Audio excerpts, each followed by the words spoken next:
আসসালামু আলাইকুম বন্ধুরা। বর্তমান সময়ে বাঘা বাঘা কোম্পানি যারা রয়েছে তাদের ফোনের প্রাইস কিন্তু এখন আকাশচম্বী।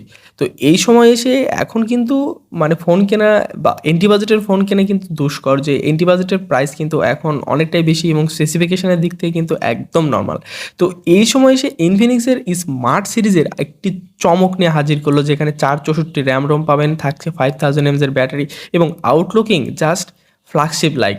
তো বুঝতেই পারছেন এই বাজেট রেঞ্জের মধ্যে স্মার্ট সিরিজের স্মার্ট 7 ইনফিনিক্সের এই ফোনটি অফিসিয়ালি লঞ্চ করে দিচ্ছে মাত্র 11,000 টাকা বা 10,000 টাকা প্রাইসের মধ্যে। তো কেমন হতে চলেছে এই ফোনটি বিস্তারিত জানতে হলে ভিডিওটি সম্পূর্ণ জুড়ে থাকতে হচ্ছে। তো বরাবর মতো আমি আছি পারভেজ হাসান, আর আপনারা দেখছেন আপনাদের পছন্দের চ্যানেল পিএইচ জন।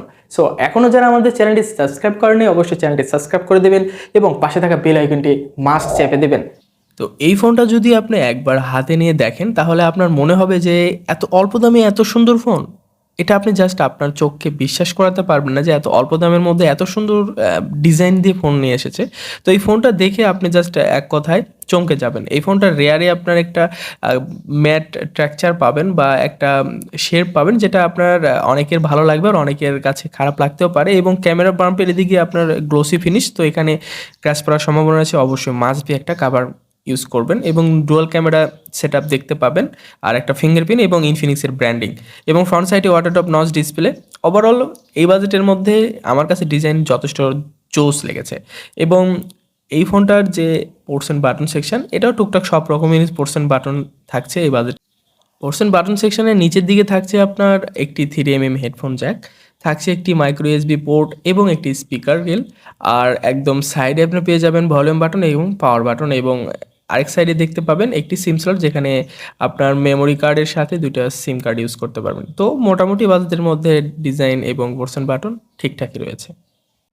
তো ফোনটার ডিসপ্লেতে থাকছে 6.6 ইঞ্চি একটি এইচডি প্লাস রেজুলেশনের ডিসপ্লে, যেটা রেজুলেশন হিসেবে থাকছে 720x1600 পিক্সেল।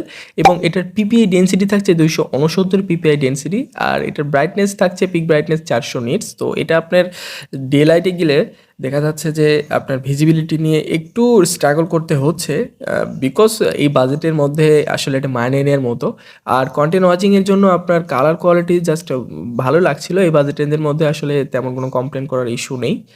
আর আপনি যদি মাল্টিটাস্কিং করেন, মাল্টিটাস্কিংও মোটামুটি ভালো রকমের ধরে রাখতে পারছিল, বিকজ 4 জিবি র্যাম থাকছে এই ফোনটাতে আর 64 জিবি ফোন মেমোরি। তো মাল্টিটাস্কিং মোটামুটি বাজেটের মধ্যে ভালোভাবে করতে পারবেন আশা করা যায়। তো মোটামুটি এই বাজেটের মধ্যে ডিসপ্লেটা মানে একবারে খারাপ আর একবারে যে ভালো তেমন না, মাঝামাঝি লেভেলে রয়েছে। তো এই পর্যন্ত ভালো লেগেছে। তো এখন দেখা যাক এই ফোনটার পারফরমেন্সে কী কী রয়েছে। তো এই ফোনটার ওএস থাকছে অ্যান্ড্রয়েড 12 এবং অ্যান্ড্রয়েড মানে গো ভার্সনটা আপনি এখানে পাবেন। এখানে মানে ইনফিনিক্সের এক্স ওএস এই ভার্সনটা মনে হয় এটাতে দেয়া নেই স্পেসিফিকলি, এটাতে আপনার কিছু উল্লেখ করা নেই। তো বাজেট রেঞ্জের মধ্যে আমি মনে করি অ্যান্ড্রয়েড 12 পাচ্ছেন, এটা কিন্তু একটা ভালো ভালো ব্যাপার।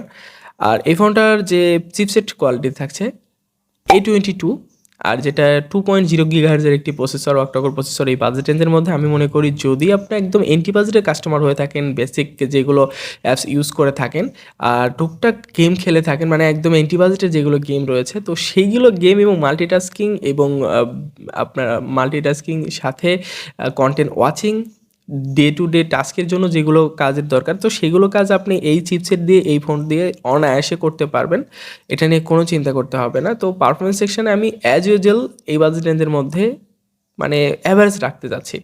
তো আপনারা অবশ্যই বুঝে শুনে তারপর কিনবেন। যারা একটু ভালো হেভি গেম খেলে থাকেন তাদের জন্য কিন্তু এই ফোনটা ওইভাবে আপনাকে সাপোর্ট দিতে পারবে না, অবশ্যই বুঝে শুনে কিনবেন। আর এই ফোনটাতে থাকছে দুইটি ভেরিয়েন্টে, একটি হচ্ছে 3 জিবি 32 জিবি এবং আরেকটি হচ্ছে 4 জিবি 64 জিবি। তো এই দুইটি ফোনের প্রাইস রাখা হয়েছে, 3 জিবি 32 জিবি প্রাইস থাকছে 9,999 টাকা, আর যেটা 464 সেটা থাকছে 10,999 টাকা। তো অবশ্যই দুইটি ফোনের মধ্যে যে কোনো একটি ফোন আপনি চাইলে পারচেস করতে পারেন। তো আমার পার্সোনালি সাজেস্ট থাকলেও আপনি অবশ্যই 464টা কিনবেন। 11,000 প্রাইস পয়েন্টের মধ্যে 464টা নিলে অ্যাজ ইউজুয়াল আপনি খুব ভালো পারফরমেন্স পাবেন। এছাড়াও এই ফোনটাতে থাকছে 5000 mAh একটি বিগ ব্যাটারি, যেটা আপনি অনায়াসে সারাদিন চার্জ ব্যাকআপ পেয়ে যাবেন।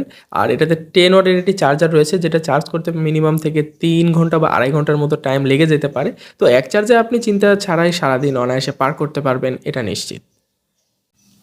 ক্যামেরা টাইপ নিয়ে কথা বলতে গেলে এই ফোনটাতে ক্যামেরায় থাকছে ডুয়াল ক্যামেরা সেটআপ এবং একটি থাকছে 13 মেগাপিক্সেল এবং আরেকটি থাকছে 0.3 মেগাপিক্সেলের একটি ডেপথ সেন্সর। আর ফ্রন্ট সাইডে থাকছে একটি 5 মেগাপিক্সেলের একটি সেলফি শুটার ক্যামেরা। ওভারঅল আমি যদি ক্যামেরাকে মার্কিং করতে যাই তাহলে অ্যাভারেজ ছিল টোটালি।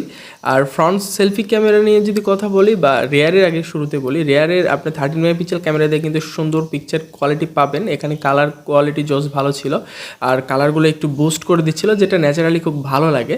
আর আপনার যদি পোর্ট্রেট মোড দিয়ে পিকচার তোলেন সেখানেও যে এজ ডিরেকশানগুলো একটু মিসম্যাচ করছিল। এন্টি বাজেটের ফোন হিসেবে আমি মনে করি যে ঠিকঠাকই রয়েছে। এখানে আর বেশি কিছু এক্সপেকটেশন না করাটাই সবচেয়ে বেটার হবে, বুদ্ধিমানের কাজ। আর অ্যাজ ইউজুয়াল আপনার যে মেইন ক্যামেরা শুটার দিয়ে মোটামুটি ভালোই কাজ করছিল, একটু বুস্ট করছিল, এটা ভালোই লাগে। আর ফ্রন্ট সেলফি ক্যামেরা দিয়ে একটু হতাশ হয়েছি, কারণ এটা ডিটেলের পরিমাণ খুবই বাজে ছিল এবং পিকচার তোলার পর একটু স্মুথ করে দিচ্ছিল, যেটা মানে যারা একটু মানে আমার মতো কালো তো তাদের জন্য আসলে দেখতে অতটা ভালো লাগবে না। যারা একটু অ্যাজ লাইক একটু দেখতে সুন্দর তাদের জন্য ঠিকঠাকই রয়েছে। সো আমি মনে করি যদি ক্যামেরা নিয়ে আপনি মানে একটু মহামারী এক্সপেকটেশন করে থাকেন তাহলে এটাতে তেমন কোনো ভালো পারফরমেন্স পাবেন না। অ্যাভারেজ ছিল সব মিলিয়ে, তো বুঝে শুনে অবশ্যই কিনবেন। তো এবার বলা যাক এই ফোনটা টোটাল মানে কাদের জন্য কেনা উচিত এবং কাদের জন্য কেনা উচিত নয়। তো যাদের বাজেট একদম এন্টি বাজেটের 10 থেকে 11,000 প্রাইস পয়েন্টের মধ্যে অনেক দিন হলে ফোন করছেন যে আপনার ফোনটা অনেক সুন্দর হতে হবে, লাইক মানে একদম ফ্ল্যাগশিপ লাইক ডিজাইনের মতো, তো তাদের জন্য ইনফিনিক্সের স্মার্ট 7 এই ফোনটা কিন্তু আপনার জন্য খুব সুন্দর একটা অফার নিয়ে এসেছে বা একটা ডিজাইন নিয়ে এসেছে। আর যারা 464 এই বাজেটের মধ্যে নিতে চাচ্ছেন বা 3 জিবি 32 জিবি নিতে চাচ্ছেন, অ্যাজ লাইক আপনার দেখতে সুন্দর লাগবে, ভালো র্যাম রোম লাগবে, তো তাদের জন্য এই ফোনটা অনায়াসে পারচেস করতে পারেন।